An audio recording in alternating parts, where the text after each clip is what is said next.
Time now for another edition of our United Soccer Coaches Advocacy Community Spotlight, and I am joined by a near and dear friend, Dan Woog, who's the chair of the LGBTQ and Allies Advocacy Group. My man, Dan. Welcome, Dan. It's a pleasure. Thanks.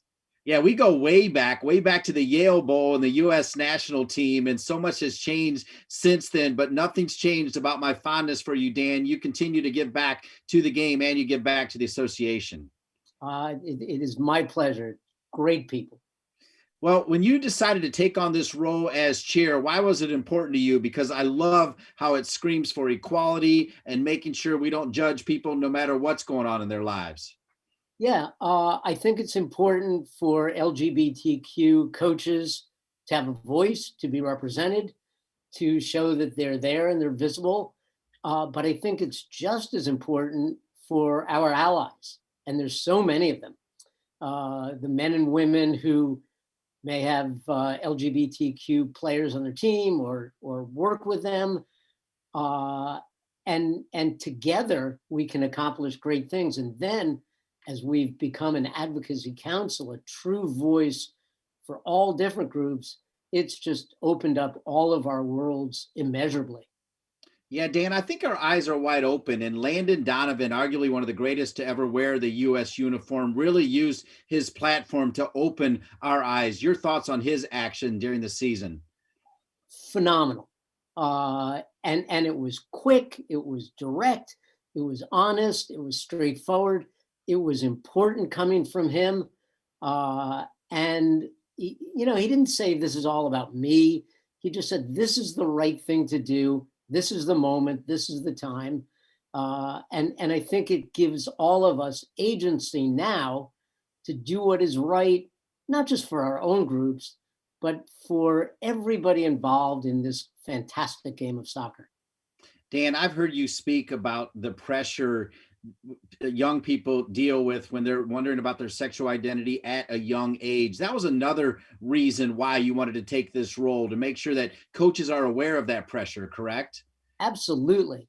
You can't see when you're coaching who that young boy or girl is who may have all kinds of questions, but who is listening to everything you say or don't say. And it's not from a place of malice that a coach doesn't deal with LGBTQ issues. It's just not being aware of them. And the more we can bring this sort of into the sunshine and shine a light on it, the better we will all be as coaches for every single athlete that we coach. And that's the key: dialogue and action. Don't let anything die, right? Continue the fight. Absolutely. I mean, as soccer coaches, the players who are there want to be there. They're in a spot where they choose to be there. And they look up to us, and not just for the X's and O's, but for the values, for the way we live our lives and the environment we create. And I think United Soccer Coaches has done a fantastic job of helping to create a welcoming environment for everyone in the game. I know you're welcoming. If people out there want to get involved in what you're doing with the LGBTQ and Allies Advocacy Group, Dan, how can they do that? Come to our social. We got a lot of games. It's going to be fun. Come to our sessions on creating an inclusive team. Find us on the United Soccer Coaches website. Follow us on social media. We've kicked that up a notch this year, and just we're a big tent. We welcome everyone.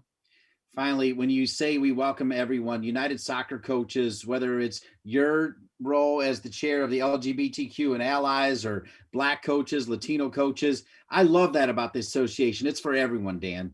Oh my God. And I have grown as a coach and as a person by working with the faith-based group, the disabilities group. The Black coaches are great. The Latino coaches, the Native Americans, the women. Oh my God, I'm surrounded by great people. I love it. When you say grown, you haven't gotten any taller though, right, Dan? No, I haven't. I'm on the short coaches advocacy group. But that's why we love you. Thanks for all you do, Dan Woog. Appreciate you being on the spotlight. You bet.